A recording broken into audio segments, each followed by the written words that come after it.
Bem, queridos, hoje é 20 de junho de 2020. Acredito que essa seja a nossa sétima aula, não é isso? E na aula passada encerramos falando sobre... estávamos corrigindo o exercício, né, da semana retrasada e estávamos falando sobre o caso do texto de 1 Samuel 15. E respondemos as questões e comentei rapidamente sobre questões éticas e apologéticas do texto, né? Éticas daquelas questões são aquelas questões que envolvem o comportamento humano e a questão da moralidade, o certo e errado, sobre o fato de Deus ter mandado matar os amalequitas, né? E a questão apologética significa, apologética vem de apologia.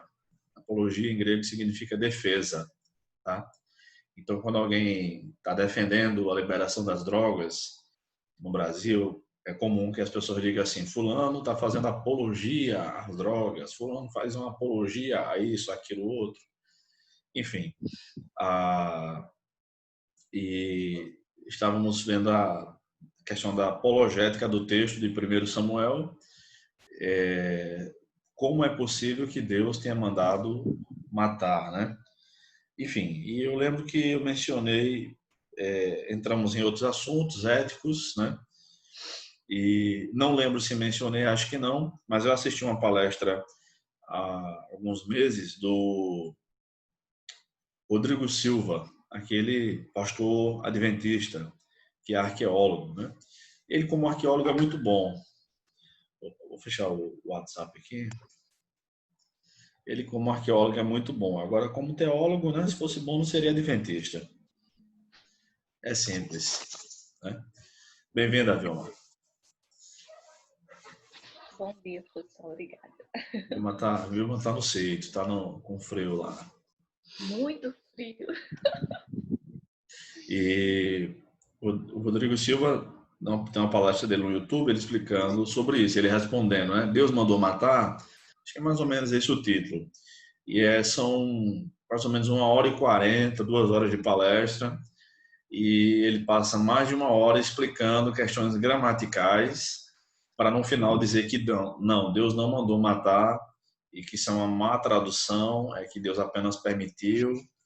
Enfim, é um absurdo. A palestra dele é um desserviço à teologia, tá? É um desserviço. E é nessa e em muitas outras questões, tá? Esse Rodrigo é o que é da Adventista, é? É ele mesmo. Ele Ah, mesmo. sei qual é. Aquele pastor negro, da voz bem, ele tem a voz bem bonita, né? Bem grave e tal. Tem. E tem um programa, Bem apresentável. É verdade. cabelo enrapado, né? Baixo. Isso mesmo. Ele tem a voz de Cid Moreira rouco. Cid Moreira com a garganta inflamada, né? Aquela voz grave, meu amigo. Mas é uma vozona assim, bem eloquente mesmo, bem bonita a voz dele. A voz dele é muito bonita. E você fala o programa dele, né? Tem um programa chamado Evidências, né? Evidências na Novo Tempo, né? Tem disponível no YouTube e tal. Novo Tempo é um canal adventista, tá? Bem, então vamos continuar corrigindo o exercício, tá bom? Vou compartilhar aqui com os irmãos. Análise. Muito bem, queridos. Então, só no formato da tela que fica para mim, eu não consigo ver todos vocês, só consigo ver 3 de vocês, tá? Então, se alguém quiser falar alguma coisa, eu não terei como vê-los. Basta abrir o microfone e falar. Vamos pedir a palavra, né? Então, já respondemos aqui as 5 primeiras questões. As 4 primeiras, né? Vamos para as outras 3. Então, o que é que vocês responderam aí na questão número 5? Eu coloquei... Bruno, Opa, pois não. apenas para fechar número 4, porque como eu fiquei em dúvida, eu coloquei não, depois eu coloquei sim, e a diferença do remorso para o arrependimento, qual o versículo aqui que eu extraio desse capítulo que me garante que foi remorso? O arrependimento divino, no último versículo, que Deus se arrependeu de ter posto Saul como rei. Ah, Aí, tá. esse é o final da história. Certo. Entendi, sim. Obrigada. Mas eles estão além do 31, não é isso? Não, não. Tá no 31? Peraí, eu vou olhar agora, cara. Vou olhar agora. É, É? Eu é, coloquei. Luciano. É, porque assim, só dá para você realmente, particularmente, Ah, é mesmo, é mesmo. porque Eu, só dá para inclusive, você entender que ele não se arrependeu quando você lê após o 31. Ah, é uhum, verdade. É verdade. Eu coloquei errado a referência para vocês, irmãos. Peço desculpa, viu? Era até o 35. Era até o 35. Ainda bem que vocês é até o prestaram atenção. 35. É até o 35. Verdade, porque o 31 diz, né? Então Samuel voltou, foi com Saul e este adorou o Senhor. Aí parece realmente, se arrependeu, né? Tá tudo beleza. Bem observado, bem observado. E, Vilma, eu anotei a sua pergunta sobre 1 Samuel 15 e 12, mas não tive como procurar. Antes de Certo, você, sem problemas, antes de professor. você entrar, eu estava explicando que eu me mudei essa semana e eu consegui, não arrumei a biblioteca não, tá? Guardei os livros aqui. Guardei para poder transitar e dar aula hoje, que eu vou dar aula de tarde também, em outro lugar. Montei a mesa aqui, também não está muito firme, se eu bater aqui cai. Então, eu vou ficar devendo sua resposta aí, tá? Mas essa Tudo semana bem, eu mando para você, tudo bem, tudo bem. ok? Bem, realmente, pessoal, peço desculpas aí, era até o 35, tá? Até o 35. Vamos lá. Então, opa, na questão número 5, aí eu coloquei tudo, tá? Toda a referência. O que é que vocês responderam? Simão. E Simão se converteu de fato? Sim ou não? Deixa eu abrir aqui. Peraí, deixa eu abrir que eu quero fazer uma... Quem acha que Simão realmente se arrependeu? Luciano.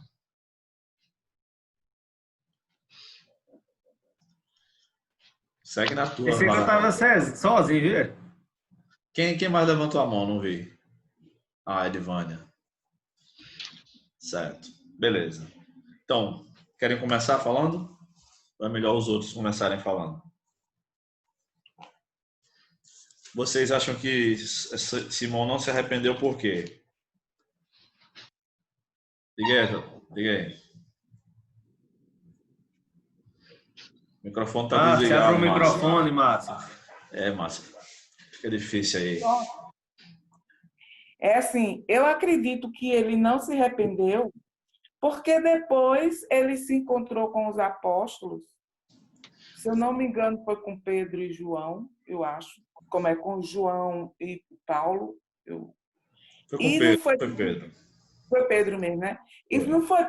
não foi oferecer dinheiro a eles para que eles dessem a ele o dom de curar pessoas? Ou eu estou enganada? Aconteceu isso, mas esse não é o final da história. Hum. Mas tudo bem, estou Então, ouvindo. Tô então ouvindo não vi primeiro. até o final da história. Ou não lembra? Ou não lembro. Isso.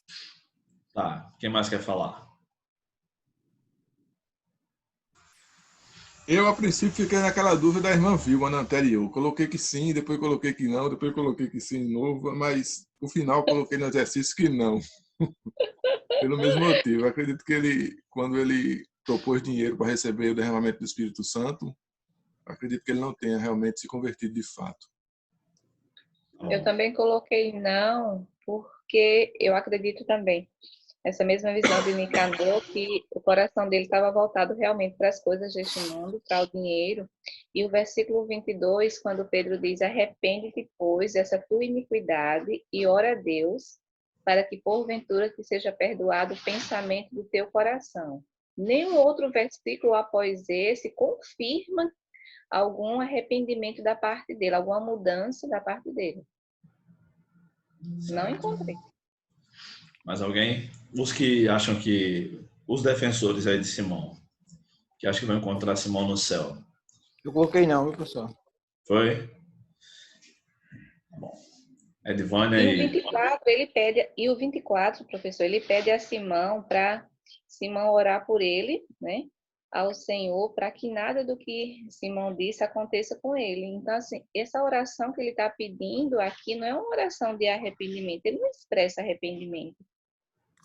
essa oração é como se ele expressasse medo, para que o Senhor não viesse pesar a mão sobre ele diante do que Simão falou.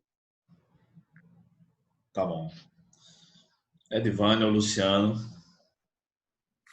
Eu coloquei que ele, sim, porque ele creu e foi batizado.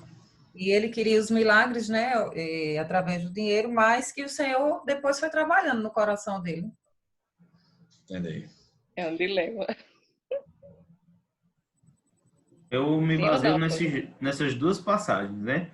A Diga. primeira, ele creu, se batizou e começou a acompanhar. Teve o acontecimento, um infeliz acontecimento, de como o novo convertido errar. Pensar como antigamente, não ter a mente sendo renovada, e ali ele é repreendido duramente. E discordando de Vilma, o verso 24, eu digo que expressa justamente essa ideia de um convertido, de uma pessoa que reconheceu o seu erro. Ah, você é a hora que você tem outro, o negócio vai pesar para você. Ele disse, não, pelo amor de Deus, eu errei, ore por mim, me ajude, né? Esse último verso eu olho no famoso me ajude, eu errei. Eu quero aprender o certo e não pode teimou. ser também, Luciano. Então, na minha perspectiva, foi essa. Ok. Vocês sabem que é daqui que vem o nome simonia, né? Que é a compra de cargos eclesiásticos. Vem desse episódio aqui com Simão, tá? Que é tão bem retratado no filme O Alto da Compadecida, né? Vem daqui, a ideia de simonia, vem dessa passagem bíblica aqui, tá? Que não existe hoje em dia mais não. Existe simonia? Nunca vi. Nunca vi não. Não, imagina. Não, nunca vi não. Eu queria. Muito bem, então veja só. Realmente, a passagem aqui ela é complexa porque é uma narrativa, mais uma vez, né?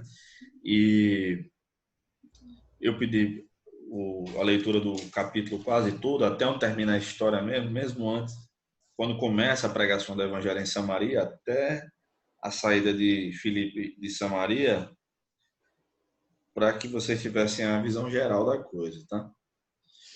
E realmente, Simão é batizado, mas até então ele não era cristão, porque pelo que ele demonstra, né? O Luciano entendeu que foi um desvio e tal, mas existem os cristãos nominais, aqueles que se batizam, veja que ninguém mais teve essa ousadia que Simão teve de querer comprar. Ele era um mágico, né? Ele era um ilusionista e naqueles tempos, hoje em dia deve ter também, né? Mas naqueles tempos a mágica estava muito mais atrelada à magia mesmo, tá? A poderes ocultos. E tem alguns mágicos que fazem algumas apresentações hoje em dia. Eu já vi na televisão, uma vez em Ratinho, o cara fez umas mágicas lá. Aí o Ratinho do SBT, né? Ficou dizendo, rapaz, o cara é do Satanás, rapaz. É aquele jeito dele, né? Comentando baixinho assim, né? E realmente eram umas mágicas que eu digo, rapaz, como é que esse cara faz um negócio desse? Aí Ratinho terminou a apresentação e foi entrevistar o cara. Ele disse, você crê em Deus? Você tem alguma religião? Ele disse, sim, Ratinho. Sim, eu sou evangélico. Aí Ratinho, tá certo, dá certo. Porque, não sei, quem aí conhece Chris Angel, aquele mágico americano? Rapaz, aquele cara tem condições, não. Aquele não é ilusionismo, não. Né? Quem conhece, depois vocês procurem aí Chris Angel, que o que ele faz tem condições não de ser um negócio normal, não. Ali nem Mr. M explica. Mas bem, nessa época aqui, nos tempos bíblicos, a magia estava muito, muito mais relacionada ao ocultismo mesmo, tá? Hoje em dia não, tem técnicas, no YouTube se ensina a fazer algumas mágicas, tal, basta você ter certa habilidade. Veja só, Simão realmente quis comprar o poder do Espírito Santo, né? Porque Pedro e João desceram até Samaria e puseram as mãos sobre os discípulos, eles receberam o Espírito Santo, né? Mas veja só, a gente precisa olhar o texto e o contexto, né? Essa atividade é de texto e contexto. E em termos de texto e contexto, Lucas está escrevendo a história, né? Lucas é o autor do livro, e ele encerra a narrativa do fato com o pedido de oração de Simão. Em seguida, verso 25, que é na minha versão onde termina, eles dividiram a passagem aqui. Eu acho que dividiram certo. Verso 25 diz: assim, depois de afirmar e anunciar a palavra do Senhor, voltando para Jerusalém, evangelizavam muitos povoados dos samaritanos. E Samaria era como se fosse uma metrópole, digamos assim, tá? Era uma cidade com pequenos distritos. Hoje em dia a gente chamaria de distritos, né? No entorno, tá? Enfim. Então, por que Lucas termina a história assim? Com esse pedido de oração e não com a repreensão apenas. Eu sou levado a concordar com a Edivânia e com o Luciano, de que Simão de fato se arrependeu, no final das contas. Veja, se ele faz essa mesma proposta de dinheiro, né, de comprar aquele poder que os apóstolos tinham para o Valdemiro, Santiago, para o Edir Macedo, ele ia ser muito bem-vindo, né? E ele não receberia a repreensão e morreria nos seus pecados e pereceria eternamente. Mas diante de um verdadeiro apóstolo, um apóstolo de Jesus, para mim, apóstolo bom é apóstolo morto, tá, gente? Eu não acredito que existem apóstolos hoje em dia. É isso que eu estou dizendo, tá? Para mim, todos os verdadeiros apóstolos já morreram. Estou incentivando a matar ninguém, não, tá? Simplesmente não são apóstolos, aqueles que se dizem hoje. Eu não concordo, não. Mas há muitos bons estudiosos, melhores do que eu, inclusive, muito melhores, né, que acreditam que existem apóstolos hoje em dia, tá? Shedd acreditava sim, já morreu, né? Já descobriu que está errado, provavelmente. Mas Craig Keener, o Keener que a Vida Nova publicou vários livros dele recentemente, acredita que há apóstolos. John Rutzman, que é um carismático, um livro muito interessante dele aqui sobre os dons, esse aqui, ele acredita no dom de apostolado, tá? Doutora Bárbara, né? Minha amiga Bárbara Burns acredita, mas acredita que os apóstolos são os missionários, né? Essa turma toda aí. Eu não acredito não, tá? Eu não acredito não, discordo deles. Mas o fato de Lucas ter narrado aqui a história terminando com o pedido de oração parece um pedido de arrependimento, entendeu? E não algo como, que nada, vamos negociar aqui, quanto é que você quer? Você quer mais dinheiro para isso? Ou qualquer outro pedido? Mas essa questão, geralmente, eu considero certa as duas respostas, porque eu entendo que ela não é tão conclusiva assim, tão enfática como algo do tipo, faça isso, não faça aquilo.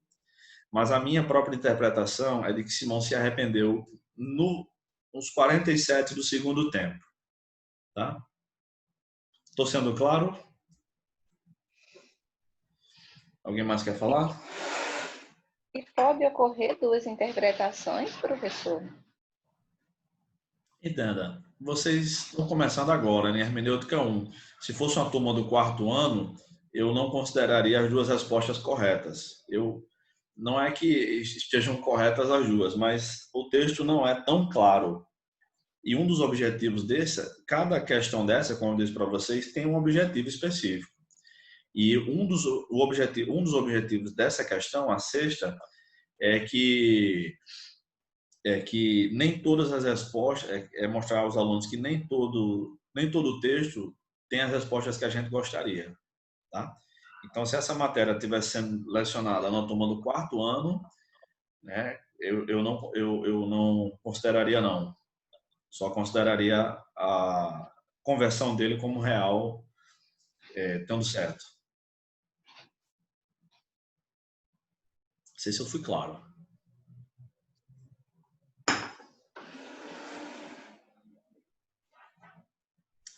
Algo mais? Vamos para outra? Eu queria perguntar, professor, se tem algum, assim, teólogo, né, assim, de renome, né, vamos dizer assim, que acredita que ele não se converteu vamos dizer assim, aos 47 do segundo tempo, se tem alguma, ou já é unânime entre os teólogos, né? Que, Não, não ele... é, não é unânime, não. Não é unânime, não. A divergência. Eu não sei te citar o nome, não posso citar o nome de nenhum no momento agora, porque eu realmente não li comentários a respeito dessa passagem aqui, tá? Mas eu sei que não é unânime. Há divergências de interpretação. Há divergências. Verdade, há Pastor, divergências. Opa, pois não. Márcia, olha, porque aqui no 24 diz assim: Simão, porém, respondeu: orem vocês ao Senhor por mim, para que não me aconteça nada do que vocês disseram. Então, se ele tivesse se arrependido, eu acho que ele mesmo tinha pedido perdão. Ele mesmo, mas ele apenas disse aos outros: orem vocês por mim, para que não aconteça. Então, por que ele não pediu perdão, verdadeiramente? Esse é um pedido de perdão, irmão. Ele está pedindo a oração a um apóstolo, para o apóstolo orar por ele. E ele orar junto. Tá? Não é, vocês que orem, não é desse tipo, não. Talvez a tradução da senhora não ajude tanto. Na minha versão diz assim: rogai por mim ao Senhor. Veja que é mais brando. Tá? Veja que é mais brando. Então, Realmente. hoje em dia, se alguém falar assim, orem vocês, aí é diferente, tá? Então, mas esse não é o sentido do versículo 24, não. Tá? O próprio pedido de oração já é o pedido de arrependimento, já é o arrependimento O dele. arrependimento. Não, então vamos orar para que não aconteça isso, realmente, estou errado e tal. Alguém que não se arrepende dificilmente pede oração. Veja que é diferente a atitude de Simão e a de Saul. Saul, ele quis ser honrado em público. Simão não. Simão ficou ali com ele e Pedro. Ele não se preocupou com a popularidade dele, entendeu? Apenas com as condenações do Senhor. É uma atitude diferente. Alguém mais queria falar? Eu acho. Ok? Mais alguém, irmãos? Vamos lá. Então vou. Ô, professor, Oi. esse versículo 19 dá a subentender que é uma proposta, uma sugestão de venda e compra do dom? É isso mesmo. Ele quer comprar. Porque os apóstolos colocaram as mãos sobre os crentes e alguma coisa aconteceu ali, né? Aqui não diz que eles falaram em línguas, né? Esse é o único texto que não diz isso. Mas algo visível aconteceu. Não sei o quê. E ele disse, não, esse poder eu não tenho. Porque ele era um mágico, né? Como é que eles fizeram isso? Ele pensou que era mais mais um truque de magia, né?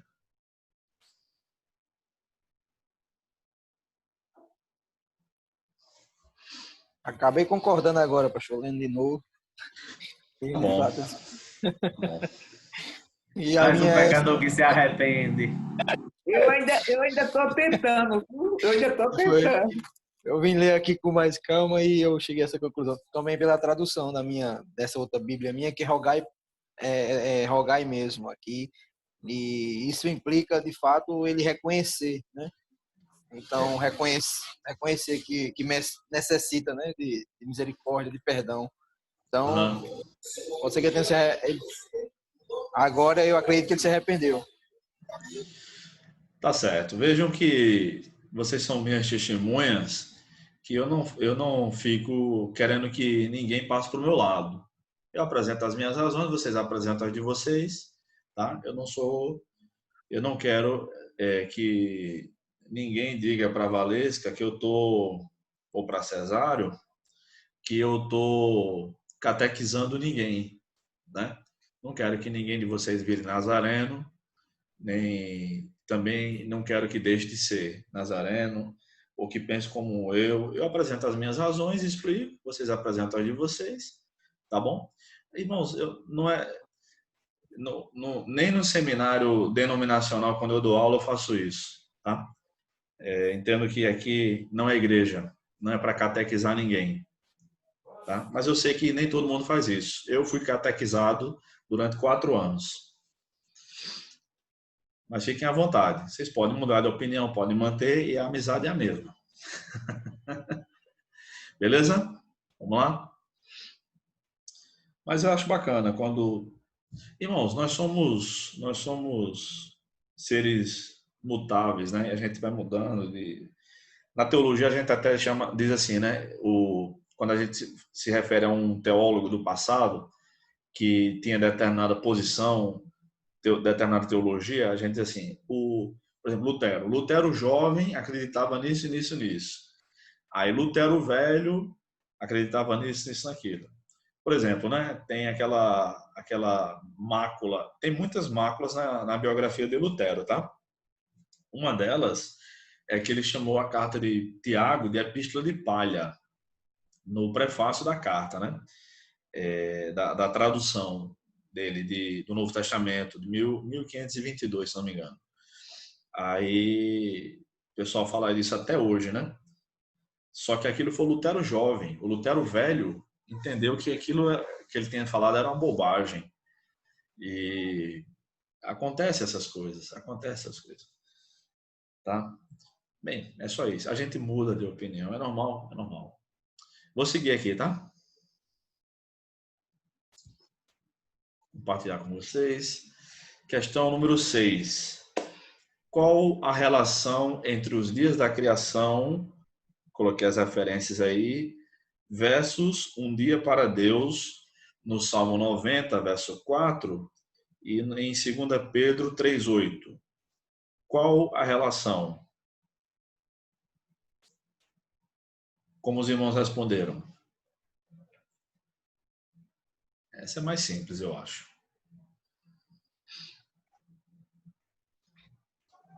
Tá ficando difícil, né? Então, vou lá. Não há nenhuma relação. A relação é nenhuma. Nenhuma. Porque os dias da criação são dias literais, digamos assim. Primeiro dia, segundo dia, terceiro dia, até o sexto dia, e no sétimo dia ele descansou, tá? Essa citação do Salmo 90, verso 4, porque um dia para o Senhor é como 1000 anos e 1000 anos como um dia para ti é como 1000 anos e 1000 anos como um dia, e Pedro faz essa citação, né? Um dia para o Senhor, elas têm ligação entre si. Pedro está citando Moisés, que é o autor do Salmo 90. E Moisés também é o autor de Gênesis, tá? Mas em Gênesis, Moisés está descrevendo a criação. Ele está narrando, é uma descrição. Foi assim, assim, assim e é assim que Deus criou todas as coisas. No Salmo 90, Salmo é uma música, é uma poesia. Ele não está dizendo que não é como uma operação matemática, uma regra de 3, x igual tanto, né? Um dia para o Senhor, tem uma folha aí, Vilma, na frente da câmera, da tua câmera. Ah, é a cortina? Cortina, professor. Tá. Aí, no Salmo 90, Moisés está dizendo o seguinte, que um dia para o Senhor é como 1000 anos. Só que como é que ele fala no Salmo 90? De eternidade a eternidade, tu és Deus. Então, o tema do Salmo 90 não é a criação, é a sempiternidade divina. Tá? Existe a ideia de eternidade, eu vou anotar aqui para vocês verem. Deixa eu compartilhar para eu poder escrever aqui. Estão vendo aqui, né? Onde eu estou escrevendo aqui? Estão? Dá para ver? Beleza. Então, eternidade, eterno, é algo que não tem fim, ou não terá fim. Por exemplo, os seres humanos são eternos, os anjos são eternos também, tá? Mas a gente teve início. Os anjos tiveram início, foram criados, nós também fomos criados por Deus, né? E a gente foi gerado, e quando a gente nasce, né? É que vale começa a contar aqui para nós, né? Entre os homens, né? Então, é a nossa data de nascimento, né? Mas em relação a Deus, a gente usa essa palavra aqui, ó. Ele é sempiterno. Essa palavra que está em destaque aqui. Sempiterno. É assim mesmo que escreve. significa que Deus nem teve princípio, nem terá fim. Ele é o único sempiterno, tá? Então, a relação aí a resposta a essa pergunta é nenhuma. Qual a relação entre os dias da criação e um dia para Deus no Salmo 90 e 2 Pedro 3:8? Nenhuma. E por que eu perguntei isso aqui? Porque há alguns irmãos que acreditam que, com base no texto do Salmo 90 e na citação de Pedro, acredita que um sono, né, minha filha? Como diria o Drauzio Varela aí. No Salmo 90, Deus está... Me perdi. Não está falando da criação. Não está falando da criação. Então, tem alguns irmãos que acreditam que ele está. E aí diz, não, porque Deus não pode ter criado tudo em 6 dias, porque há evidências da evolução das espécies, não sei o quê. Por que Deus não pode ter criado tudo em 6 dias? Quem é o Deus da história? A gente ou é ele, né? Então, ele sim criou tudo em 6 dias, literais, digamos assim, dias de 24 horas, tá? E aí tem muitos irmãos que acreditam que cada dia ali relatado em Gênesis é uma era, um período indeterminado de tempo que pode ter durado milhares de anos. Só que uma era não tem tarde e manhã. Não tem tarde e manhã. Um dia tem. E por que tarde e manhã e não manhã e tarde? Porque é uma forma hebraica de se expressar. Uma era não tem manhã e tarde, né, na nossa forma de se expressar. Mas um dia tem. Agora é de manhã, daqui a pouquinho é de tarde, daqui a pouco é noite. Tá? Então, em Gênesis, o relato bíblico é que Deus criou tudo em 6 dias literais. Quem discordar disso, seja por qualquer razão que for, discorda do próprio texto. Não há... Aí, Vilma, viu? Aí não tem choro nem vela, não. Essa é a única interpretação possível. Tá? E todas as outras menções à criação ao longo da Bíblia, porque há em Jó, há nos Evangelhos, em outras passagens, falam dessa forma. Diga, meu irmão. Posso falar, professor? Pode. Esse número 6, o senhor disse que nenhuma, né? Não existe nenhuma relação. Eu realmente creio que Gênesis foram dias literais, a criação, mas essa resposta eu coloquei dias literais / simbólicos. Porque, para mim, esse outro que um dia para Deus é como 1000 anos e 1000 anos como um dia, para mim esse termo é um termo simbólico, sim, sim. em que expressa que o tempo de Deus para realizar, para fazer, para cumprir é diferente do nosso. Entendi, Eu não sei, eu interpretei dessa maneira, dias literais / simbólicos. É isso, é isso. São menções a dias distintos, mas é isso, é essa a ideia. Em Gênesis é literal, aqui não é, né? Tá correto. Tá Me correto. levou também a ter a mesma percepção de Vilma, foi isso mesmo, pastor. Foi na questão que eu fiz a relação um com o outro, né? Mas não tem nenhuma ligação. Então, logo a gente vai supor que não foi o literal ou foi simbólico, né? A gente vai cair no erro, porque eu particularmente acredito que foi literal, mas eu não levei em consideração dizer nenhuma. Não, Entendeu? mas a resposta de vocês, o que eu queria com a questão foi alcançado, o objetivo foi alcançado. Que vocês fizessem a distinção, que não tem relação, e vocês fizeram, tá? Então, tá correto, é isso mesmo. Beleza? Alguém mais quer comentar? Queridos, são 8h47, a 7ª questão ela é longa, tá? Vamos fazer nosso intervalo agora? São 10 minutos, né? Então, vou marcar 10 minutos aqui. Daqui a 10 minutos a gente volta. Tá bom?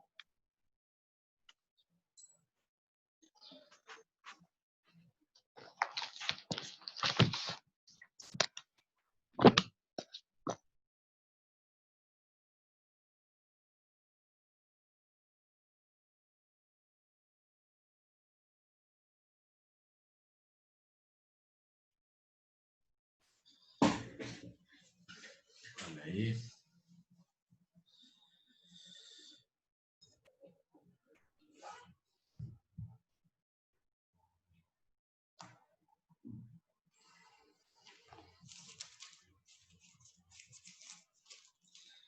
Sétima questão, Mateus 18.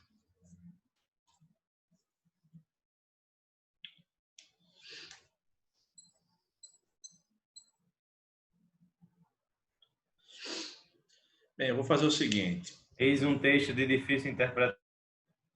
Esse é. Eu vou fazer o seguinte, eu não vou responder essas perguntas, não. Eu vou analisar toda a passagem, aí durante a análise elas serão respondidas. Tá bom? Então, Mateus 18, do 15 ao 35. Abram aí no texto, por gentileza.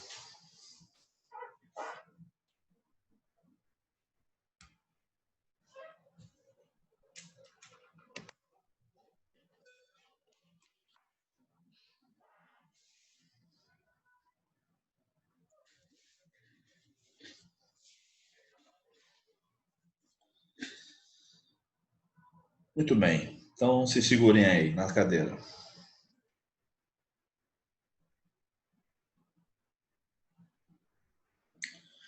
Mateus 18, 15.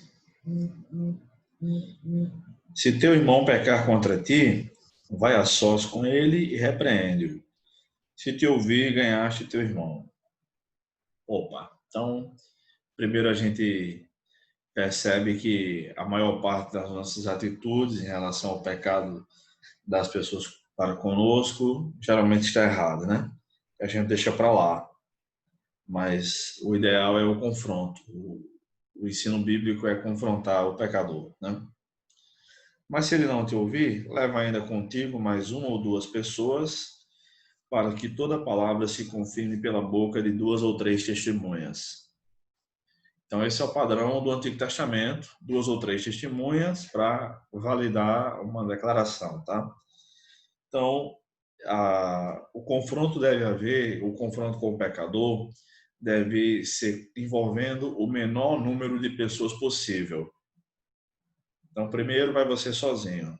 Não, eu não pequei, fique na sua, vai cuidar da sua vida.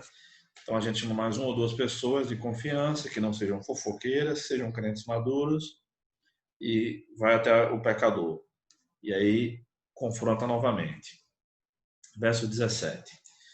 Se ele se recusar, ou seja, se recusar a se arrepender, a ouvi-las, dize-o à igreja.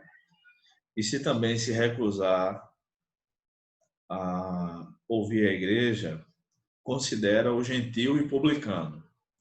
Então, nessa passagem, a gente precisa fazer a interpretação do texto e do contexto. E o conhecimento que a gente tiver sobre, por exemplo, o público, quem é um gentil ou quem é o publicano, tá? Gentil é quem não é judeu. No primeiro século, os judeus consideravam os gentios imundos, cerimonialmente, sujos, tá? Então, havia uma oração que alguns fariseus homens, né? Na liderança só tinha homem, né? Faziam, que era assim: obrigado, Senhor, porque não sou gentil, cachorro nem mulher. Faziam mesmo essa oração, tá? Então, havia um machismo e um racismo muito grande. Então, eles consideravam quem não fosse judeu como alguém impuro. Então, o judeu não podia entrar na casa de um gentil. Vocês lembram? Isso permaneceu até o começo da igreja, tá? Vocês lembram quando Pedro entrou na casa de Cornélio, lá em Atos capítulo 10, a confusão que deu em Atos 11, ele teve que explicar por que ele entrou lá e tal, porque era a casa de um gentil. Então, gentil era alguém considerado impuro. E publicano era o coletor de impostos judeu que trabalhava para o Império Romano. Então, o pagamento de impostos foi ratificado até pelo Senhor Jesus. Dai a César o que é de César e a Deus o que é de Deus. Não tem problema com o pagamento de imposto se ele não for abusivo, tá? O problema é que os publicanos faziam o seguinte: eles eram considerados traidores pelos judeus, porque Israel era uma colônia judaica. É claro que eu vou dar uma explicação maior do que a que eu esperava que vocês dessem na resposta, tá bom? Eu vou aproveitar para dar uma explicação mais aprofundada. E os publicanos eram considerados traidores porque eles coletavam imposto uma vez, cobravam uma vez, pagavam a Roma, mas aí eles cobravam várias vezes e não tinha uma auditoria, não tinha a quem recorrer, não tinha a quem denunciar. Então, por isso que geralmente os coletores de impostos eram ricos, como foi o caso de Zaqueu, né, que era coletor de impostos, e de Mateus, que é Levi, né? Porque eles eram muito malquistos na sociedade. Então, o pecador que, depois de confrontado individualmente, com 2 ou 3 testemunhas e perante toda a igreja, não se arrependesse, deveria ser considerado gentil e publicano, ou seja, deveria ser excomungado. Essa é a palavra que nós usamos hoje. Né? Muitos de nós, protestantes, nem usamos essa palavra, né? Achamos que é uma palavra católica romana, né? Mas não, é a ideia de a pessoa que é tirada da comunhão, é expulsa da igreja, tá? Então, por que deve acontecer isso com o pecador que não se arrepende? Porque o verdadeiro cristão, ele se arrepende do seu pecado. Peca, Luciano falou há pouco nisso, né? Peca, comete erros, novos convertidos e crentes mais antigos também, mas se arrepende, né? O arrependimento é a palavra-chave do evangelho. Mas mesmo se depois de confrontado várias vezes a pessoa não se arrepender, aí pronto, tem que ser disciplinada ou excomungada. Nisso, cada denominação tem o seu próprio processo, né? Mas o ideal é que cada vez o número menor de pessoas seja envolvido, a não ser que as consequências sejam mais graves. Vou seguindo, tá? Aí Jesus continua falando sobre a disciplina, aqui do versículo 18 ao versículo 20. Ele diz: em verdade vos digo. Aí eu quero que vocês prestem atenção ao tempo verbal que tem na sua Bíblia aí. Tudo quanto ligardes na terra terá sido ligado no céu. E tudo quanto desligardes na terra terá sido desligado no céu. Na versão de vocês está terá sido ou está será? Por favor. Na minha está terá sido. Terá sido, Edvânia, viu? Na minha também. Terá sido, Evilásio. Terá sido na minha. Terá sido, Vilma. Terá. Terá sido. Érica. Terá ligado. Terá sido. Nicanor. Terá sido. Terá sido também, professor. Então, graças a Deus está tudo em ordem. Luciano e Márcia. Beleza? Terá. Ótimo. Então, vocês estão com uma boa tradução. Porque tem tradução, as traduções mais antigas, que diz assim, será. Tudo quanto ligardes na terra será ligado no céu. Dando a ideia de que o que acontece na terra é o que reflete, vai ser refletido no céu. Mas é uma tradução, além de ser uma tradução errada, é uma teologia errada. A tradução correta é essa, terá sido, ou seja, já aconteceu. Tudo que for desligado na terra é porque já foi desligado no céu. E tudo quanto for ligado na terra terá sido desligado no céu, ou seja, já foi desligado no céu.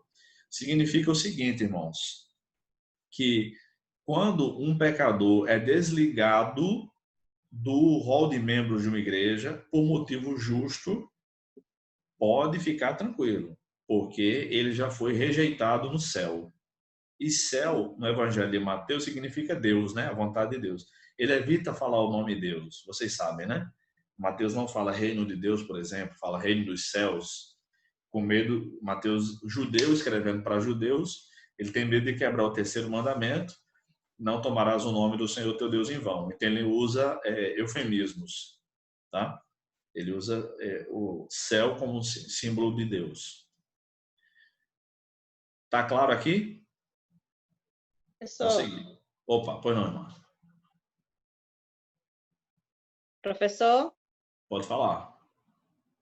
então nesse versículo, quando se trata de terá sido ligado no céu e desligado na terra, com relação isso aqui, porque assim, eu entendia que era tipo assim, você começou a orar, então você tipo ligou a chavezinha da terra ao céu.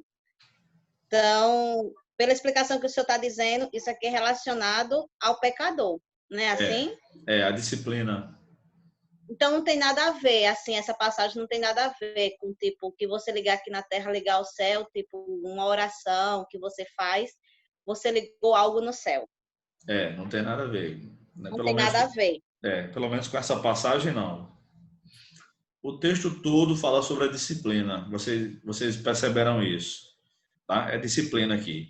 Ou seja, pode considerar gentil e publicano, porque eu digo a vocês que o que vocês desligarem aqui terá sido desligado no céu. É um texto só. Ah, bem, obrigada. Nada. O pessoal da Pastor, igreja... Opa, diga, Velasco. pegando um gancho, né?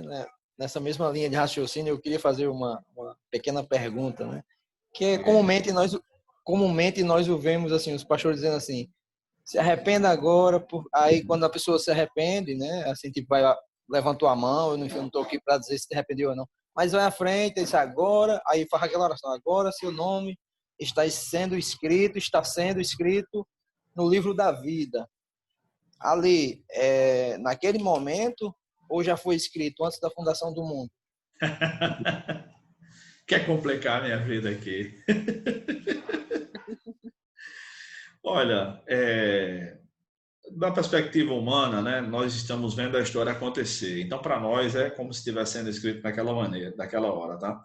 Mas a Bíblia não fala de nomes, até onde eu sei, de nomes sendo escritos no livro da vida, mas de nomes que estão escritos e de nomes que serão riscados. Pode parecer a mesma coisa, mas não é. Porque Deus disse para Moisés que é riscar o nome do povo do livro da vida, ou seja, o nome já estava escrito. Né? E em Apocalipse fala dos nossos nomes escritos no livro da vida. Mas a Bíblia não diz quando foram escritos. Então, essa pergunta a Bíblia não responde. Tá? Beleza? E essa questão de ser riscado também, né? Assim, tipo... Não. Ser riscado, eu acredito, né? Que é perda de salvação. E eu não tenho problema nenhum em afirmar, não. É assim que eu creio. Perda de salvação. Em dois casos. Perda de salvação em dois casos. Vida sem santidade. Só um minuto. Perda de salvação em dois casos. Vida sem santidade ou apostasia. Tá? Sou wesleyano quanto a isso. Tá? Uma vida sem santidade. Não é porque não era crente. Que não era crente o quê? Tá? Hebreus 6 deixa claro isso. Do 4 ao 6. Você está vibrando ali, gol do Corinthians? Para quem terminou de pagar a sistemática e teve não sei quantas brigas dentro de sala de aula. Irmãos, em relação à perda de salvação, foi o último dos 5 pontos do arminianismo que eu me decidi, sabe? Porque eu realmente... Meus professores de teologia sistemática na graduação são calvinistas, são calvinistas, ótimos professores, né? Leonardo. Acho que Leonardo, no momento, não está dando aula, né? Aqui na Juvep. É uma pena, tá? Excelente professor. E Manuel, né? Manuel, que agora mora em Campina Grande, pastor congregacional, mas na época ele morava em Natal. E foram meus 2 professores de teologia sistemática aí na Juvep. Mas eu não tive aula só com eles, né? E, enfim. Mas isso foi bom para mim, porque eu fiquei pesquisando e realmente ouvi a verdade sobre o que cada posicionamento acredita, tanto calvinistas como arminianos, tá? E demorei 17 anos para decidir isso. 17 anos, analisando, ouvindo, lendo. Não tenho certeza. E vou dizer para vocês que, para mim, a passagem que foi o tiro de misericórdia foi 2 Pedro 2 de Pedro 2:1. Tá? 2 de Pedro 2:1. Eu já vinha propenso a acreditar na perda de salvação, mas eu disse, não, eu não tenho certeza ainda. E não tinha pressa, não tinha que prestar relatório para ninguém. Mas 2 Pedro 2:1 diz assim: mas entre o povo também houve falsos profetas, assim como entre vós haverá falsos mestres. As ocultas introduzirão heresias destruidoras, negando até o Senhor que os resgatou e trazendo sobre si mesmos repentina destruição. Não há dúvidas, irmãos, aqui. O Senhor resgatou esses camaradas, ou seja, resgate é salvação, tá? E mesmo assim, eles negarão o Senhor, ou seja, perderão a salvação. Porque Jesus deixou muito claro que quem o negar diante dos homens será negado diante do Pai. Então não é uma fé nominal, como alguns dizem, né? Ah, não, era crente, mas não era salvo. Era um crente nominal. Para mim, esse versículo aqui foi o ponto de virada, realmente. E aí eu pensei da seguinte maneira: se não é possível perder a salvação, todas as advertências da Bíblia são inúteis. Para que as advertências da Bíblia em relação aos salvos, se não é possível perder a salvação? Meu pastor. Oi. É porque, justamente, assim, às vezes a gente tem alguns conflitos internos, né? Porque a gente vê ótimas explicações, né? Tanto de calvinistas como de armenianos. Esse aí, assim, agora pegando um que conflita com esse aí, é quando Jesus tem aquela passagem lá, mas as ovelhas que meu pai me deu, de maneira nenhuma perecerão, né? E aí? Uhum. Não, Essa também pega, né? Não pega nada. Eu vou explicar agora. Vou explicar só essa, tá bom? Para não fugir. João capítulo 18. Jesus está sendo preso. João capítulo 18. Jesus não estava falando aquilo ali sobre salvação, mas sobre os apóstolos sendo presos com ele. Ou seja, Jesus seria preso sozinho. De onde ele tirou essa invenção? Eu não, foi João que explicou. João 18, verso 6 até o verso 9. João 18, do 6 ao 9. Quando Jesus lhes disse, sou eu, afastaram-se e caíram por terra. Então Jesus lhes perguntou mais uma vez, a quem procurais? Eles responderam, a Jesus o Nazareno. Jesus lhe respondeu, já vos disse que sou eu. Se é a mim que procurais, deixai estes ir embora, para que se cumprisse a palavra que dissera, não perdi nenhum dos que me deste, que é João 6,39. Então, João 6,39 é uma referência à prisão e não à salvação. Mas, na minha teologia sistemática, eu vou explicar essas questões aí, tá? Se der tempo, sai esse ano ainda. Vamos voltar para Mateus 18? Olha, eu demorei muito antes de me apresentar como arminiano, tá? Mas agora eu estou convicto das minhas doutrinas.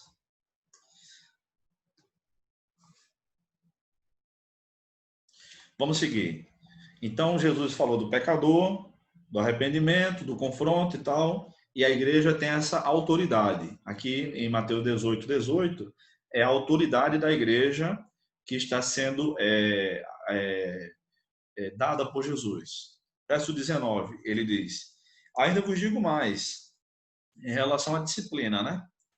Se 2 de vós na terra concordarem em pedir acerca de qualquer questão, isso lhe será feito por meu Pai que está no céu. Veja só, irmãos, embora esse texto aqui, o do verso 19, diga exatamente com essas palavras acerca de qualquer coisa, o contexto não é sobre qualquer coisa. É quando a igreja pede algo, quando é o objetivo da igreja, tá? Não é o objetivo individual, como os pastores da Igreja Universal fazem, tomando como base esse texto. Eles dizem, concorda, irmão? Concorda com a minha oração, bispo fulano, pastor fulano? Concorda, tá ligado? Tá ligado. É uma referência ao versículo anterior, né? Então vamos lá. Então vamos pedir e Deus vai ser obrigado a dar. Eu já vi pastores falando, inclusive, assim, Deus vai ser obrigado a dar, né? Mas esse pedido aqui é em relação à autoridade da igreja. Quando a igreja tem um propósito e ora, aí Deus responde, tá? Por exemplo, um propósito missionário, vamos plantar uma nova igreja. A igreja toda está envolvida nisso. E a igreja ora e Deus responde, tá? Verso 20. Pois onde 2 ou 3 se reúnem em meu nome, ali estou no meio deles. Fazendo o quê? Abençoando a disciplina que foi tomada. A decisão de disciplinar o pecador, tá? Então isso Jesus disse que tinha que disciplinar o pecador que não se arrepende, veja, porque todos nós pecamos, mas nos arrependemos. Mas aquele que não se arrepende precisa ser disciplinado e a igreja tem autoridade para isso. Então, ele dá 3 razões para a autoridade da igreja. A questão de o desligamento celestial ter começado primeiro, a oração e a presença de Jesus para abençoar essa disciplina. Tá certo? Então, o culto de disciplina é um culto triste, é um culto que ninguém quer que aconteça, tá? Mas é um culto necessário, é um momento necessário. E, assim como é necessário também um culto de restauração, trazer de volta a comunhão aquele pecador que foi disciplinado, acompanhado, tá? Não é você tá fora, vai-se embora e nunca mais pise aqui. Não, a ideia é de acompanhamento. O objetivo é o arrependimento da pessoa, não é a destruição, não. Tá? Aí alguns perguntam assim, não, mas eu já fui disciplinado, fui expulso da igreja, mas foi injusto. Se for injusto, irmão, vai para outra igreja, explica a situação para o pastor e Deus abençoe. Tá? Se for injusto, aconteceu, né? Aconteceu com um amigo meu que foi disciplinado injustamente. Um pastor que foi disciplinado injustamente, inclusive. Ele discordou de 4 itens, na verdade, foram 4 questões. Eu não vou dizer aqui, porque senão vai ficar na cara qual foi a igreja, tá? Eu não vou dizer nem a igreja, nem o nome do santo. E aí ele tinha discordâncias, mas eram discordâncias administrativas, digamos assim. Tinha uma ou outra questão doutrinária, mas não era fundamental, não, sabe? Doutrinas fundamentais, não. E que outros pastores na mesma denominação também têm essas discordâncias. Só que a liderança dele lá pegou no pé dele. Então resolveram fazer o seguinte, fizeram uma audiência e disseram, você está disciplinado, você está expulso. Ele não teve chance de defesa nem nada, foi totalmente injusto. Aí ele falou com o advogado disse, não, a gente pode recorrer à Constituição, a Constituição Federal. Aí ele disse, não, vou fazer isso não. Então deixa para lá, eu vou comunicar à igreja a minha saída. Aí ele chegou na igreja e disse, olha, eu fui expulso da igreja tal, né, da minha igreja, da nossa igreja, e eu estou saindo da igreja, vocês vão receber um novo pastor e continuam na mesma denominação. E a alegação dos meus pecados foram essas. Aí o pessoal não aceitou. O pessoal disse, não, pastor, diga lá que todo mundo agora manda expulsar todo mundo. A gente sai, todo mundo fica com o senhor. E foi o que aconteceu. Aí se desligaram da denominação, ficou uma igreja independente. Aí passaram-se uns 3 anos ou mais ou menos, encontrei com um amigo no shopping, e ele disse, você soube, rapaz, o que aconteceu com o pastor fulano? Eu soube, mas já faz tempo isso. Né? Disse, não, tem 2 semanas. O que foi? Essa mesma igreja, que ficou do lado dele, inicialmente, disse que ele era um cara muito parado e que o co-pastor era melhor. Então, a liderança da igreja se reuniu sem ele e decidiu expulsá-lo. E o pior, eu sei que é verdade, que ele foi injustiçado nas 2 vezes. Aí ele saiu, eu não sei onde é que ele está no momento, tá? É um conhecido meu, não tenho tanta intimidade, mas não sei onde é que ele está, em qual igreja. Mas ele permanece sendo crente, isso aí eu sei, né? Não leva uma vida de pecado. Então, quando acontece uma questão injusta dessa, porque acontece nas igrejas, tá? Aí não tem problema não. Já aconteceu comigo coisa semelhante, menos grave, mas semelhante. Fui para outra igreja, liguei para o pastor, estou saindo, fique na paz. Fui, não falei mal. Aí cheguei no novo pastor, expliquei o que aconteceu, só para ele. Pastor, a situação é essa. O senhor vai ver meu comportamento aqui. Pronto, resolveu. Ele entendeu que eu fui injustiçado. Muito bem, vamos seguir aqui. Contexto. Beleza, aí Pedro surge com Pastor, a eu vontade. sei que diretamente não está ligado bem ao assunto, não. Mas, por exemplo, a questão de se portar ou de expulsar alguém em pleno... Tem dois casos assim que eu já presenciei, né? Primeiro, alguém que vem pregar ou alguma coisa, ou pede uma oportunidade e faz no outro, o povo cai na besteira de dar e o cara vai lá falar arruma de besteira. Pregar e você já vê que está fora e, tipo, você tem que levantar e ir lá e tomar o microfone da pessoa. Nossa. Caso. E o outro caso é quando você chega um não crente que você vê que está ali só para criar desordem ou para bagunçar. Eu já presenciei um caso de um descrente que chegou lá e ficou flertando com as irmãs em pleno culto, embriagado. E aí acaba educadamente pegou no pescoço dele e tirou ele do culto, né? Então, Acontece. é mais ou menos isso, assim. Esses dois casos, pelo menos, né? Do crente e do descrente. Eu acho que são casos mais fáceis de resolver do que uma disciplina, né? No caso do crente, o pastor Catão, que é muito famoso aqui em João Pessoa, Luciano, não sei se você o conhece, eu ouvi falar pelo menos, ele já é jubilado, o Catão deve estar mais ou menos com 90 anos, e o restante do pessoal daqui de João Pessoa conhece, né, Catão, né? Não Você é? não... Nicanor conhece, né? Cara, pastor Catão foi pastor durante muitos anos da igreja congregacional ali de Cujas Armas, e agora é pastor Sérgio, né? Tem outros pastores lá, estou falando do pastor titular. E Catão é um homem, é um homem muito sério, muito respeitado aqui em João Pessoa, sabe? E eu soube que aconteceu, o cara pregando lá na igreja dele, estava pregando. Ele esperou o cara terminar de pregar. Quando terminou, ele pegou o microfone e disse: irmãos, faça o seguinte, faz de conta que não teve nem pregação. Esqueça todas essas besteiras que vocês ouviram. Então depende da atitude do pastor também, do temperamento dele, né? Então o Catão não mandava recado para ninguém não, entendeu? Agora, ele era o seguinte também, ele sabia o nome de todo mundo da igreja, de todo mundo, inclusive das crianças. Um amigo meu, o pai de um amigo meu, que era criança na época, quando o Catão estava assim, em pleno exercício do seu ministério, né? Ele disse que faltou uns dois domingos, culto, a família dele toda era de lá. Aí quando era um sábado assim, estava tendo ensaio dos grupos todos, aí ele estava lá, ele passou correndo, ele viu o pastor Catão, aí disse: eita, vou parar não. Aí passou correndo. Aí uma vez, duas vezes, na terceira vez, Catão segurou ele pelo braço e disse: vem cá, cabra. Ele era criança, disse: senta aqui.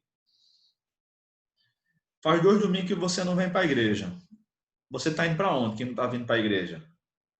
Entendeu? Então ele era assim, rígido, mas pastor, visitava as ovelhas e tal, e de mandar o povo que está falando em língua se calar. Mas também, quando foi, já aconteceu, eu não vi, né? Soube. E também de ele descer do púlpito, tem alguém falando em línguas na igreja, e ele foi para o lado da pessoa e fez a interpretação.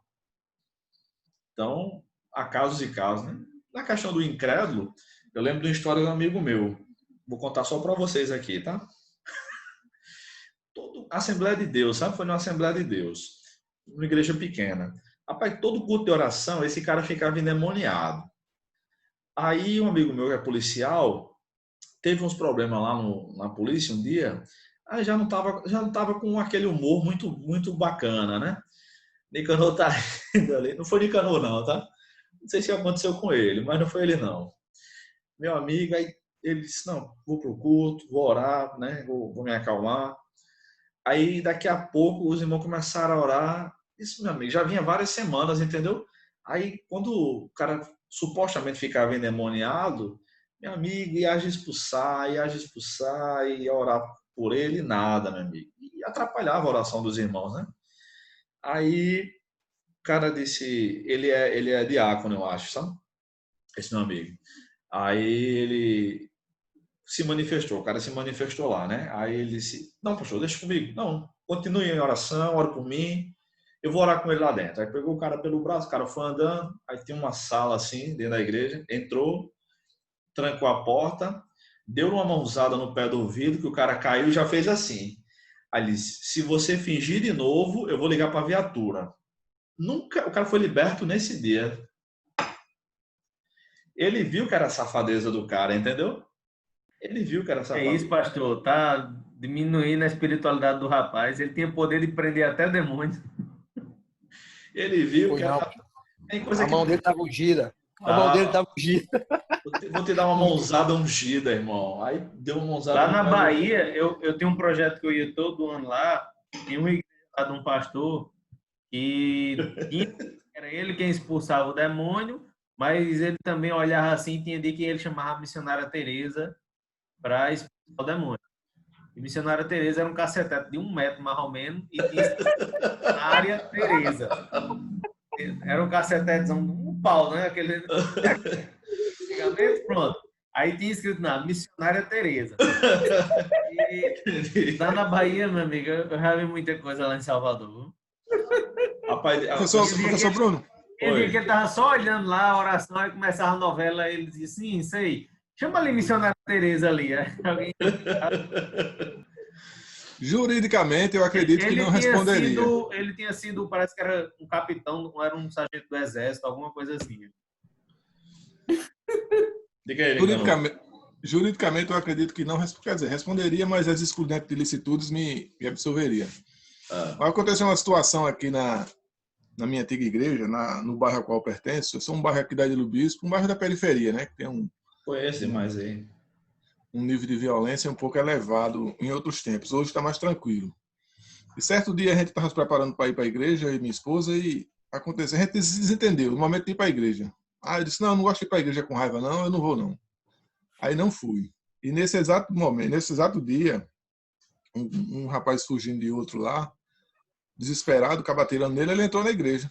Eita, porra. O caba foi lá e matou ele dentro da igreja. Eita, meu Deus do céu. Não sei se você foi bem evidente aí, passou nos jornais e tudo. Aí, ou seja, eu costumo ir para a igreja armado, porque eu estou sempre, pelo bairro que eu moro, eu estou sempre no estado de atenção no laranja. Eu nunca relaxo. Tá certo. Eu sempre vou armado. Se acontecesse de eu estar na igreja e visse que, certamente eu iria perceber que os tiros efetuados dentro da igreja iriam colocar a vida dos irmãos em risco, né? Porque o tiro não tem direção. Depois que sai do cano da arma, isso. Eu efetuasse disparos contra os agressores. Juridicamente, como eu falei, as excludentes me absolveria. E eclesiasticamente, eu seria colocado em disciplina por ter... Se eu fosse na minha igreja, se eu fosse o pastor, lhe condecoraria. Pode ter certeza. Eu compraria a medalha de honra ao mérito, faria uma cerimônia e lhe eu lhe homenagearia. Decoraria. E outra coisa, bravura. Essa sua atitude... Bravura e macheza. Eu acho que essa sua atitude, por exemplo, ela vai estar ligada diretamente a como a igreja aborda a doutrina de se você pode ser, por exemplo, da pena de morte ou não. Eu acho que até anterior a isso, Luciano, ele é uma autoridade. Toda autoridade é constituída por Deus e a autoridade tem porta-espada, que era a arma mais letal na época, e agora a arma mais letal é a arma de fogo, para punir quem pratica o mal. Então, Nicanor é autoridade.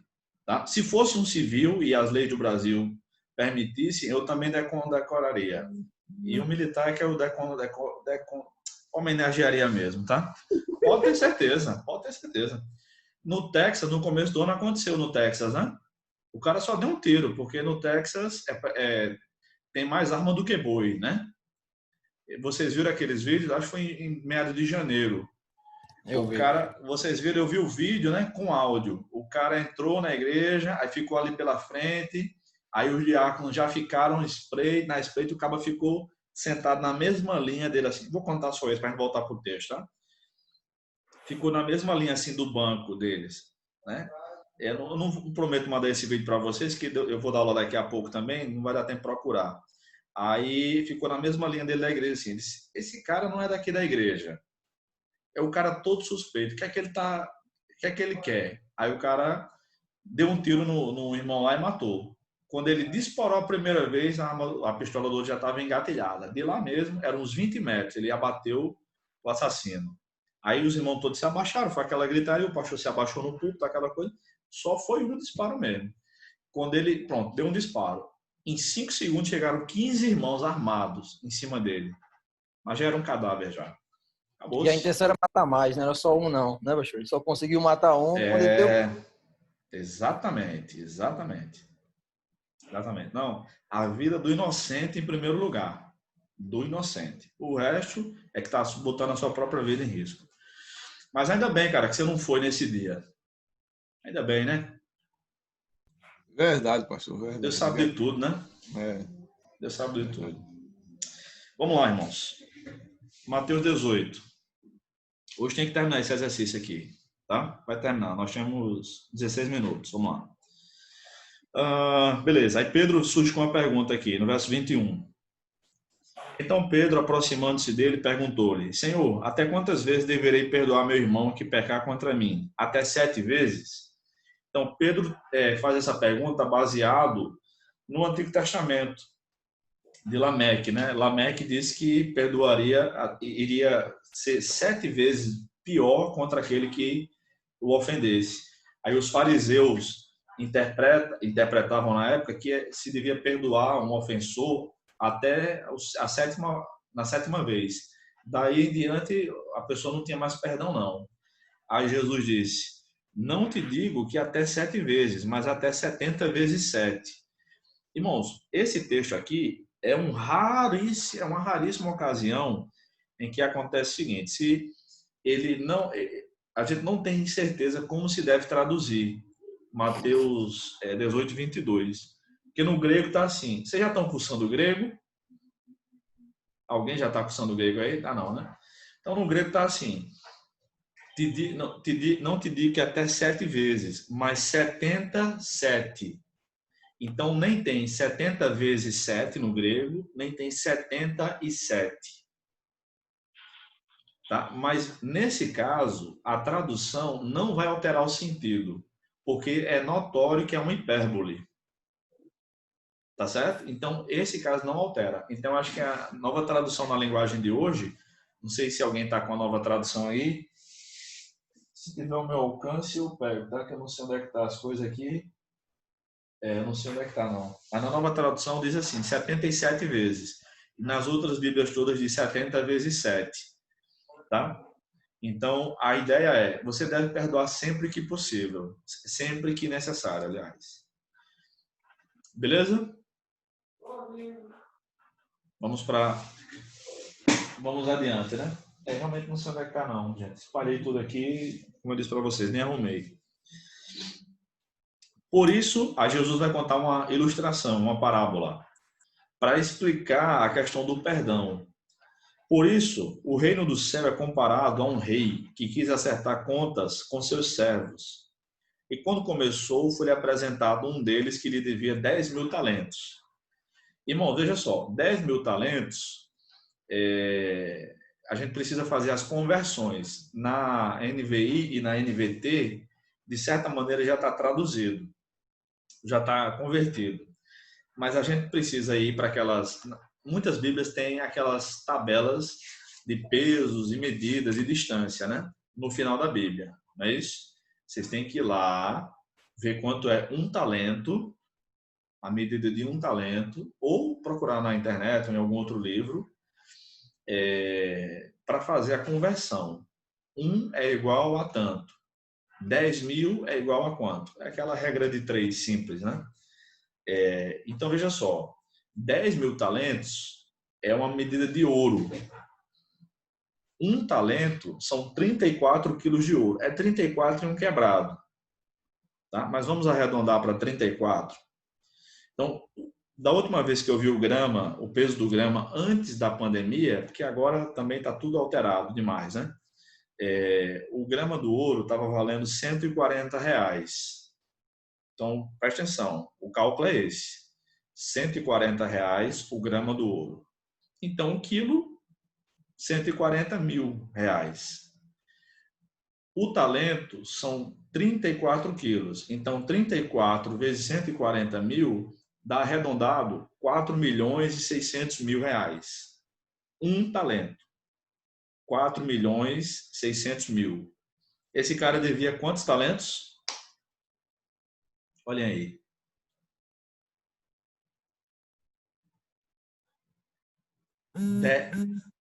10.000. Então, ele devia 10.000 vezes R$ 4.600.000. É pouco dinheiro? Se a gente não fizer essas conversões, não dá certo. A gente não entende a passagem. Não estou com a NVT, mas se alguém tiver com a NVI ou a NVT, diz que deve o equivalente a 60.000 dias de trabalho. É um negócio assim, né? Porque é o valor do denário. Então, veja só. Esse cara devia 10.000 talentos. Vamos seguir? Aí o que aconteceu? Mas não tendo com que pagar, seu senhor ordenou que ele, sua mulher, seus filhos e os seus bens fossem vendidos para que a dívida fosse paga. Então aquele servo, prostrado diante dele, rogava-lhe: Senhor, tem paciência comigo que te pagarei tudo. Aí eu pergunto a vocês, isso é verdade, a afirmação dele? Não. Não. Como é que ele vai pagar? Comovido, o senhor daquele servo soltou e perdoou-lhe a dívida. Então o senhor desse servo aqui não disse: é verdade, você vai pagar. Vai lá trabalhar para não pagar? Não, perdoou. Perdoou. Olha o que aconteceu. Verso 28. Ao sair, porém, aquele servo encontrou um dos seus conservos que lhe devia 100 denários e, agarrando-o, sufocava-o, dizendo: paga o que me deves. Então, caindo aos seus pés, o seu companheiro lhe suplicava: tem paciência comigo, que te pagarei. Aí eu pergunto: isso aqui é verdade? A resposta desse outro aqui? Essa aqui pode ser, porque 100 denários é o valor de 100 dias de trabalho, que hoje para nós tendo como base o salário mínimo, né? Dá mais ou menos R$ 3.500. Aí então eu pergunto: R$ 3.500 dá para pagar, não dá? Dá para pagar. Aí o que ele fez? Ele, porém, não quis, antes mandou colocá-lo na prisão até que pagasse a dívida. Meu amigo, o cara acabou de ser perdoado de 10.000 talentos, não queria perdoar 100 denários. Aí o que aconteceu? Verso 31. Seus conservos, vendo o que acontecera, ficaram muito tristes e foram contar tudo ao seu senhor. Este então chamou à sua presença e disse-lhe: servo mau, perdoei-te toda aquela dívida porque me suplicaste. Veja que ele não disse porque você ia me pagar, porque você é bom, mas porque me suplicaste. Tu também não devias ter compaixão do teu companheiro, assim como tive de ti? Pergunta retórica, né? Claro que devia. Claro que devia, né? Pronto, uns amigos meus me ajudaram agora nessa semana, terça-feira, na mudança aqui para casa, né? A gente se mudou terça-feira de manhã, debaixo de chuva.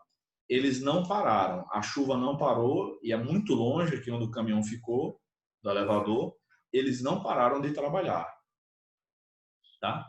Aí digamos que algum desses meninos me chame para, né, pronto, um deles tem moto, não tem carro, me chama para ajudar a pegar umas caixas e levar para casa dele. Eu não tenho a obrigação de ir lá, eu tenho a obrigação moral. Os caras trabalharam debaixo de chuva, pegando peso, deixando de trabalhar para ganhar dinheiro para trabalhar para mim de graça na chuva. Entendeu? É mais ou menos isso. Só que aqui no texto bíblico foi bem pior. Então, o que aconteceu? A conclusão. Irado, entregou aos carrascos, até que ele pagasse tudo o que lhe devia. Eu pergunto, irmãos, esse cara teve como pagar os 10 mil denários? Não, está sendo torturado até hoje. A conclusão de Jesus é num versículo só. Assim também vos fará meu Pai Celestial, se cada um de vós não perdoar de coração ao seu irmão. Então, nessa ilustração, nessa parábola de Jesus, esse senhor que perdoa 10 mil talentos, é claro que ele está sendo associado com Deus. Os 10 mil talentos, que é uma dívida impagável, representa os nossos pecados que foram perdoados.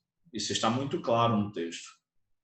E os 100 denários que alguém deve para nós é alguma ofensa que alguém nos fez, que por maior que seja, não se compara com o perdão que nós recebemos de Deus. Tá? Então, o texto todo, Jesus está falando sobre pecado e arrependimento. Pecado e perdão. Né? Pecado, arrependimento e perdão.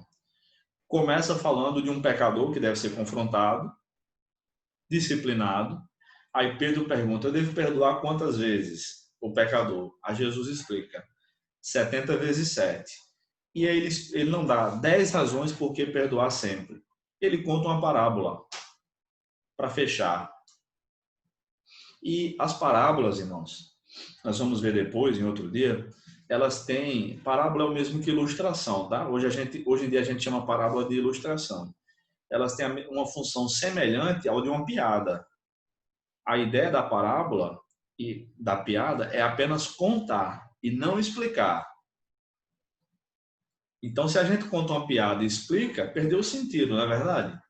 O sentido é a gente contar e aí tem alguma coisa engraçada, as pessoas se divertem. Na ilustração, a gente conta e deseja que os ouvintes interpretem e sintam o impacto da mensagem. Eu estou explicando porque essa parábola não foi contada para nós, nem foi contada em reais, né, que é a nossa moeda, mas em outros valores, nos valores dos tempos bíblicos. Tá? Então, aí a gente precisa interpretar para entender.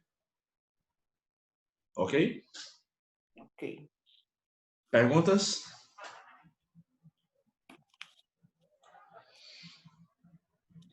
Então, o objetivo desse último exercício, dessa última questão, melhor dizendo, é mostrar que a gente precisa, são dois aqui, mostrar que a gente precisa interpretar a passagem mais ampla, ou seja, ler tudo, e nisso, essas Bíblias que têm muitas divisões atrapalham.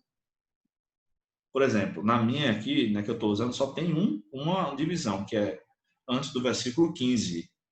E aí traz como uma história só, porque é uma história só. Mas nessas que tem a cada 2, 3 versículos um título, acaba desviando o foco do leitor. Tem alguém com a Bíblia assim? Tem alguém que está usando uma Bíblia assim, que a cada 2, 3 versículos tem um título e tal, nessa passagem? Tem, né? Eu. É, né, irmã? Então, vocês não devem se prender aos títulos, não, tá? Uhum. Das passagens, não. Devem ler a passagem e vocês é que vão dizer se é uma história só ou se são várias. Tá? Porque, inclusive, tem passagens que são mal divididas. Tem passagens que são mal divididas, não na Bíblia, mas pelas editoras que publicam nossas Bíblias, né? Essa que eu estou com ela é a Nova Versão Internacional. Não, a tradução é boa, mas às vezes o título que tem ali atrapalha. Tá? Por exemplo, a parábola do filho pródigo, né? Já perguntei para vocês o que é que significa pródigo? Não, né? O que é que significa pródigo?